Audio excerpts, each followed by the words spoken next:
Guys, आप लोगों को एक छोटा सा मिनी ब्लॉग में स्वागत है। जो आज से पहले मैंने एक वीडियो दिया हुआ था यूट्यूब में, जो कंक्रीट के लिए मैंने बनाया था और उसमें एक एम्पू रेशियो के बारे में बताया था। तो मेरा जो यूट्यूब फैमिली है या फेसबुक फैमिली है, उसका कमेंट ये है कि भैया आपने तुम हमें एम्पू में बता दिए, तो एम्पू में अपना गांव देहात में यूज नहीं होता है, तो आप भैया हमें बोरी के बारे में कुछ बताइए।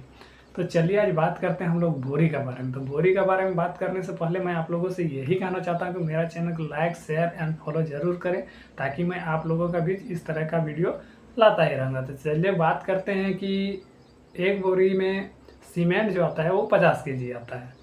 तो 50 केजी सीमेंट आप ऐसे डायरेक्ट तो उसमें नहीं मिला सकते, तो उसके लिए एक लेवल यानी एक कोई चीज़ नापने वाला सामग्री होना चाहिए, ताकि मैं सीमेंट को भी उससे नाप सकूं, बालू को भी और गिट्टी को भी नाप सकूं, तभी आप उसका रेशियो निकाल सकते हो। अन्यथा आप अलग अलग चीज़ से नापते हो या मापते हो तो फिर इसका कोई मतलब नहीं है।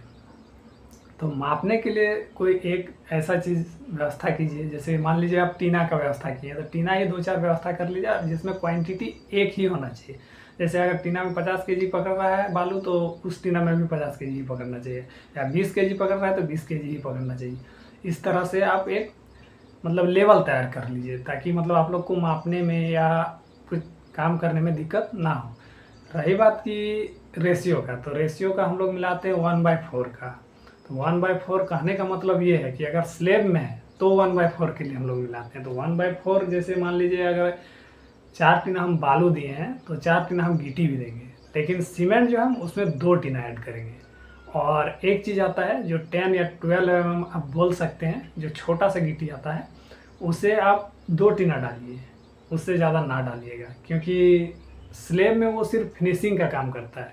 अगर उसको आप ज़्यादा डाल देते तो उसमें नुकसान ये होता है कि सरिया जो आप लगाए हुए हैं या सरिया जो सेंटरिंग किए हुए हैं 4 से ज़्यादा हो गया है तो फिर दिक्कत होगा, क्योंकि वहाँ टूटने का चांस बन जाता है। तो इसलिए मैं आप लोग से यही कहूँगा कि उसको ज़्यादा यूज ना करिए, 2 टीना ही लगभग रहने दीजिए, वो बढ़िया है, उतना ही ठीक है, क्योंकि उसमें सिर्फ फिनिशिंग का काम दिखाता है।